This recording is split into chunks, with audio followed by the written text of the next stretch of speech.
Hello, good morning मेरे भाई, कैसे हैं आप सभी? स्वागत है आप सभी का रिवीजन 24 में। आज की दिनांक जो है 17 जनवरी है। आज के टॉप के करंट अफेयर के जो क्वेश्चन्स हैं, जो टॉपिक्स हैं, वो हम लोग डिस्कशन करने जा रहे हैं। ये क्लास जो है सुबह आपको 6 बजे मिल जाएगी और उसके बाद आपको जो लाइव टेस्ट की क्लास है, वो लगभग 9 बजे के आसपास मिलेगी। तो जल्दी से शुरू करते हैं, ज़्यादा टाइम वेस्ट किसी भी टाइम के अंदर हम लोग नहीं करेंगे।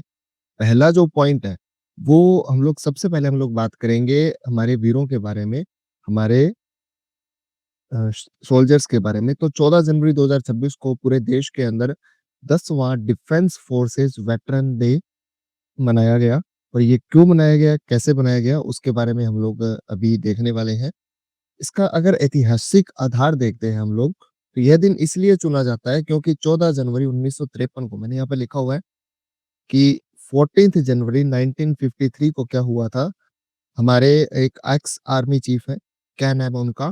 Field marshal KM. करियप्पा, वो रिटायर हुए थे और जब वो इस दिन रिटायर हुए, पहले जो है कमांडर इन चीफ थे वो इंडिया के, आज़ाद भारत के। तो इस वजह से ये दिन जो है रिकॉर्ड रखा गया और ये हर बार जो है लगभग मनाया जाता है, ठीक है? इसका उद्देश्य क्या है वो हम लोग देख लेते हैं। इसका ऑब्जेक्टिव क्या है वो हम लोग देख लेते हैं। ऑब्जेक्टिव देखो, इसका उद्देश्य देखो क्या है। इसका उद्देश्य है पूरे सैनिकों के बलिदान को सम्मान देना और उसके अलावा वेटरन्स जो होते हैं या जो हमारे आर्मी ऑफिसर्स होते हैं, उनके उनके कल्याण, उनकी पेंशन संबंधी समस्याओं का समाधान की जागरूकता के लिए ये जो है दिन समर्पित किया जाता है। ये बेसिक पॉइंट है। आप इंग्लिश में भी देख सकते हो। स्ट्रेंथनिंग होती है, किसकी होती है? Connection between society and the armed forces, recognization, honouring and sacrifices and national building role of ex serviceman. Welfare focus भी होता है इसका। Addressing the pension related awareness and grievance. ये बेसिक था इसके बारे में। उसके बाद हम लोग चलते हैं हमारे कृषि और डेयरी उत्पादकता पर। एग्रीकल्चर एंड इकोनॉमी, बेसिकली आप इसको यहाँ से लेकर चल सकते हो। अभी जो इसका मेन पॉइंट है वो क्या है कि कृषि क्षेत्र में एक बड़ा बदलाव आया है। अभी एग्रीकल्चर फील्ड में या अगर आप देखो इकोनॉमिक, जो एग्रीकल्चर इकोनॉमी होती है, वहाँ पर काफ़ी एक बड़ा बदलाव आया है। भारत सरकार अभी high yield synthetic cattle breeds पर जोर दे रही है। मतलब ऐसी एक सिंथेटिक ब्रीड बनाना चाहती है, उससे क्या होगा उससे? दूध जो है थोड़ा-सा ज़्यादा उत्पादित होगा और दूध ज़्यादा होगा, ठीक है? सीधा-सीधा सिंपल-सिंपल पॉइंट हमारा ये है। ये क्या होता है? ये स्वदेशी और विदेशी नस्लों के वैज्ञानिक क्रॉस ब्रीडिंग से विकसित की गई नस्लें हैं। मतलब एक तो देसी नस्ल जो हमारी इंडिया की है और विदेशी है, उन दोनों का साइंटिफिकली क्रॉस ब्रीडिंग होता है और उसके बाद एक नई ब्रीड को जो है डेवलप किया जाएगा। इससे फ़ायदा क्या होगा कि दूध का उत्पादन हमारा बढ़ेगा, बीमारियों से लड़ने की क्षमता बेहतर होगी। किसकी बेहतर होगी? पशुओं की या जानवरों की, जो ये ब्रीड बना रहे हैं, उसकी बीमारियों से लड़ने की क्षमता बेहतर होगी। अब ऐसा लक्ष्य क्यों किया गया है? क्योंकि सबसे बड़ा जो दूध का उत्पादक देश है, वो भारत है, ठीक है? और जब इतना ज़्यादा दूध भारत डेवलप करता है, सबसे बड़ा उत्पादक है, तो ये श्वेत क्रांति 2.0, ये उसको लेकर जो है थोड़ा-सा इसको गोल रखा गया है। उसको टारगेट करके ये जो है शुरू किया जा रहा है, उसके जैसा आप मान सकते हो। लक्ष्य इसका एक ये भी हो सकता है कि यहाँ से किसानों की इनकम जो है, वो भी डबल हो जाएगी, ठीक है? Target the doubling farmers income in initiative for small margin and marginal farmers, ठीक है? ये है प्रोडक्टिविटी, मैंने आपको बता दी कि हमें दूध की प्रोडक्टिविटी यहाँ पर बढ़ानी है। किस तरीके से ब्रीड बनेगी, ये साइंटिफिकली क्रॉस ब्रीडिंग है, इंडिजिनस और एक्सोटिक ब्रीड्स की। लोकल और विदेशी ब्रीड की साइंटिफिकली क्रॉस ब्रीडिंग जो है, उससे ये जो है किया जाएगा, ठीक है? अगला देख लेते हैं। थर्ड पॉइंट हमारे पास क्या है कि यमन में राजनीतिक परिवर्तन हुआ है, इंटरनेशनल अफेयर्स का क्वेश्चन है। यमन के अंदर राजनीतिक परिवर्तन हुआ है, यमन के अंदर पॉलिटिकल ट्रांजिशन हुआ है। वो ट्रांजिशन क्यों इम्पोर्टेंट है वो देख लेते हैं। अंतर्राष्ट्रीय स्तर पर देखिए तो यमन एक बड़ी शक्ति है और उसके अंदर एक नियुक्ति हुई है, शाया जिदानी, जिसको वहाँ का नया प्रधानमंत्री बनाया है। अब यमन क्यों इम्पोर्टेंट है? क्योंकि काफ़ी टाइम से वहाँ पर क्या चल रहा था, मिसबैलेंस चल रहा था, वहाँ पर सिस्टम सही नहीं था और इसके बाद वहाँ पर ये जो है नया प्राइम मिनिस्टर बनाया गया, नाम क्या है? शाया जिलानी। किसके बाद बनाया गया वो हम लोग देख लेते हैं। तो वहाँ के पहले के जो पीएम थे, क्या नाम था उनका? पीएम बरेक एमिट्स, ठीक है? इन्होंने क्या कर दिया था अपने आप को, पीएम ब्रिक बोलते हैं वैसे इनको जनरली, इन्होंने वहाँ पर अपने आप का इस्तीफ़ा दे दिया था। क्यों दे दिया था? क्योंकि वहाँ पर सिविल वॉर जो है चल रहा था और उसके बाद गवर्नेंस वैक्यूम बन गया था।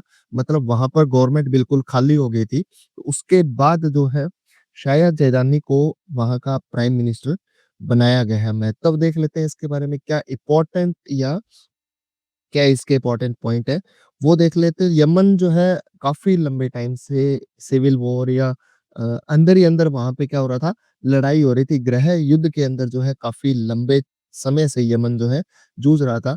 जिलानी की नियुक्ति का उद्देश्य पॉलिटिकल ट्रांजिशन को सँभालना है और रेड सी की सुरक्षा को बनाए रखना है। अब आपको पता है रेड सी कहाँ पर है, लोकेशन आपको पता है, तो उसकी सुरक्षा को बढ़ाना और उसको सँभालना, उसके लिए क्या किया गया वहाँ पर नया प्रेज़िडेंट प्राइम मिनिस्टर जो है नियुक्त किया गया।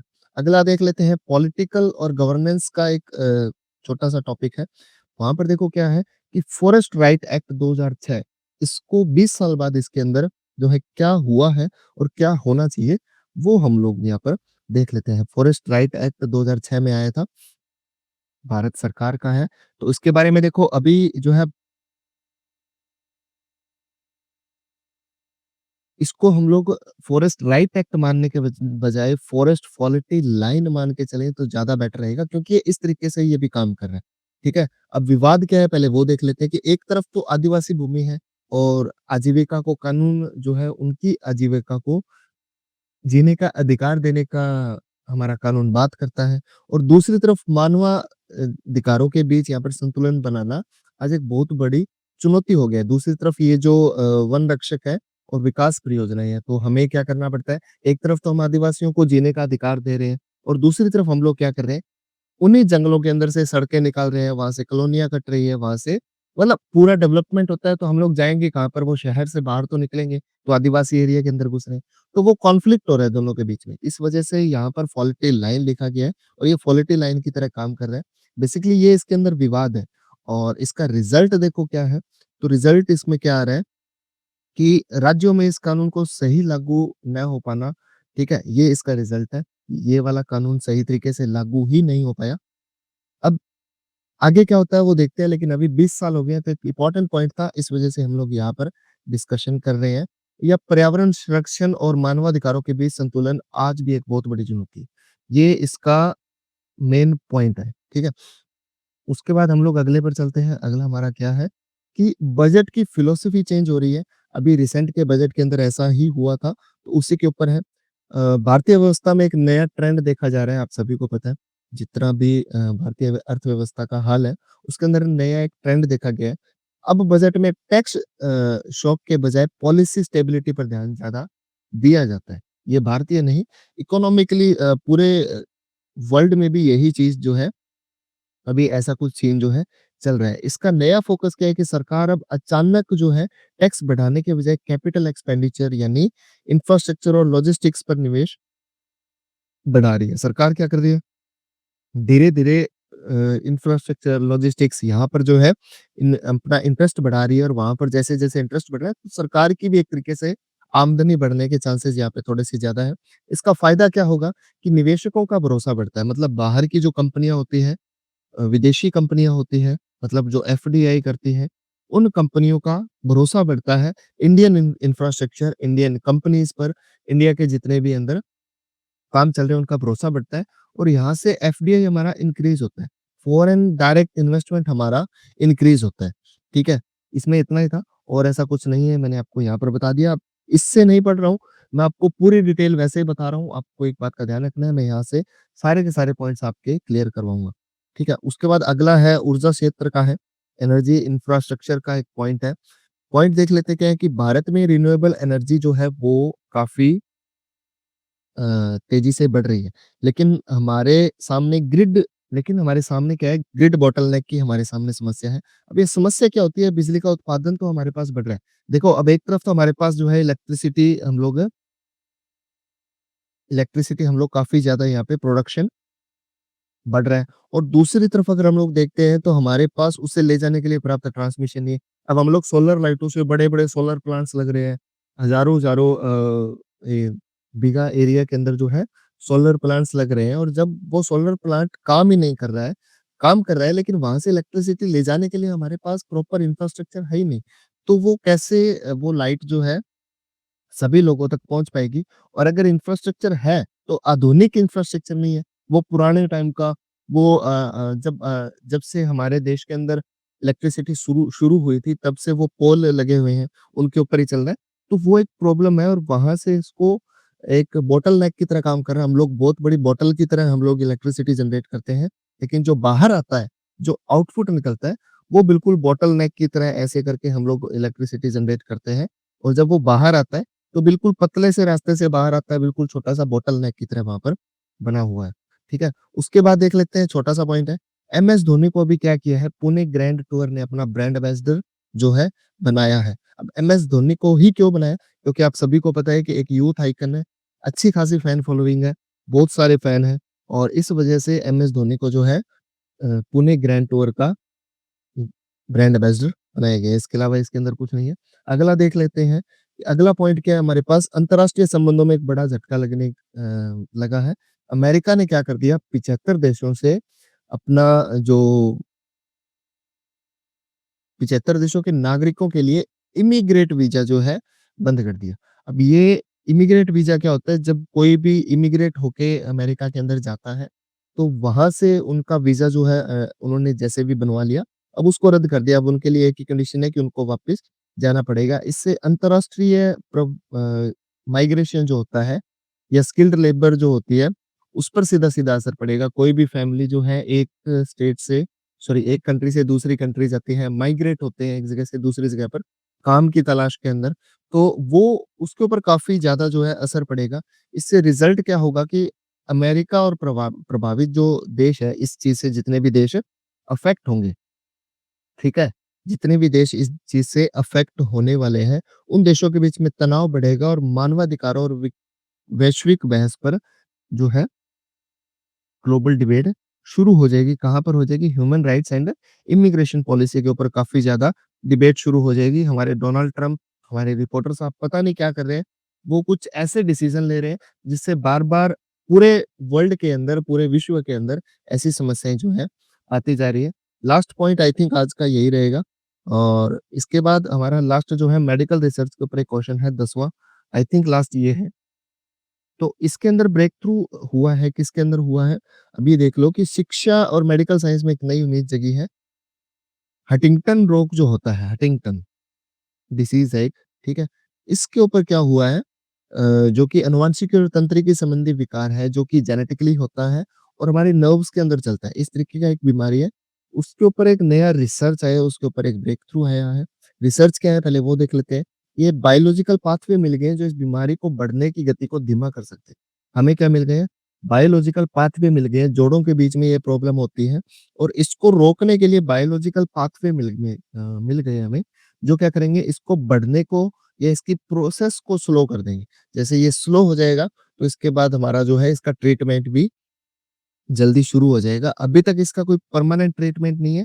इसका कोई फाइनल इलाज हम लोगों ने नहीं निकाला है पूरे विश्व में अभी भी इसका कोई परमानेंट सॉल्यूशन नहीं है। लेकिन अगर हम इसकी प्रोसेस को स्लो कर लेते हैं, तो भी ये काफ़ी ज़्यादा हेल्पफुल रहेगा और एक टारगेटेड थ्योरी हमें मिल जाएगी कि हमें किस डायरेक्शन में आगे बढ़ना है। नेक्स्ट देख लेते हैं, बैंकिंग और टेक का क्वेश्चन है। देखो, अभी excellence of in DPI adoption. तो डीपीआई क्या होता है? देखो, यूपीआई का यूज़ करना, उसके अलावा आधार वेरिफिकेशन, आधार केवाईसी और DBT direct benefit transfer.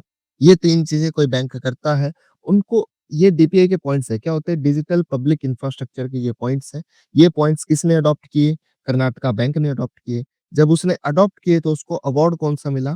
IBA award मिला, ठीक है? आईबीए क्या होता है? आईबीए होता है इंडियन बैंक्स एसोसिएशन, इनकी तरफ से अवार्ड मिला, आईबीए अवार्ड मिला। ये थे आज के टॉप 10 क्वेश्चंस। किस चीज़ को रिप्रेज़ेंट करता है वो मैंने आपको बता दिया, 10वां क्वेश्चन था आज का और आई थिंक आप सभी को समझ आया होगा। एक बार जल्दी से क्विक रिवीजन कर लेते हैं सभी क्वेश्चंस का। केएम करियप्पा कौन है? वेटरन है। हमारे पहले आर्मी चीफ हैं और फर्स्ट कमांडर इन चीफ है, सॉरी आर्मी चीफ नहीं है। और ये इनकी रिटायरमेंट डे के ऊपर हमारा वेटरन डे मनाया जाता है। White revolution synthetic cattle breed होगी, फार्मर्स की इनकम बढ़ेगी। उसके बाद सयाजी जिदानी इसको यमन की पीएम बनाया गया है, पॉलिटिकल ट्रांसमिशन हुआ है। एफआरए 2006 कौन-सा है? जिसके अंदर ट्राइबल राइट्स और कंजर्वेशन फॉल्ट लाइन के बारे में मैंने आपको बताया था। कैपेक्स स्ट्रैटेजी क्या है हमारा? शिफ्ट हो रहा है हमारा टैक्स कहाँ पर? इंफ्रास्ट्रक्चर पर और लॉजिस्टिक पर। उसके बाद ग्रिड बॉटलनेक मैंने आपको बताया कि हमारे पास इलेक्ट्रिसिटी जनरेट तो हम कर पा रहे हैं, लेकिन उसका जो आउटपुट है वो हम लोग सही तरीके से नहीं ले पाते। बॉटल की शेप बना के मैंने आपको बताया। एमएस धोनी को गुडविल एम्बेसडर बनाया, स्पोर्ट्स टूरिज्म इन दोनों को बढ़ावा मिलेगा, कहाँ का बनाया? पुणे ग्रैंड टूर का बनाया। हंटिंगटन के बारे में उसकी प्रोसेस स्लो करने के लिए हमें कुछ प्रोसेस हमारे पास आता ही है और टारगेटेड थेरेपी भी हम लोग यूज़ कर सकते हैं।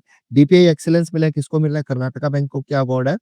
आईबीए अवार्ड ये आपको जो है मिला है। तो ये थे आज के टॉप 10 जो क्वेश्चन्स हैं, 10 पॉइंट्स हैं। आई होप आप सभी को समझ आया होगा। वीडियो को सभी फ्रेंड्स तक शेयर कर देना। Thank you, keep watching, Radhe Radhe.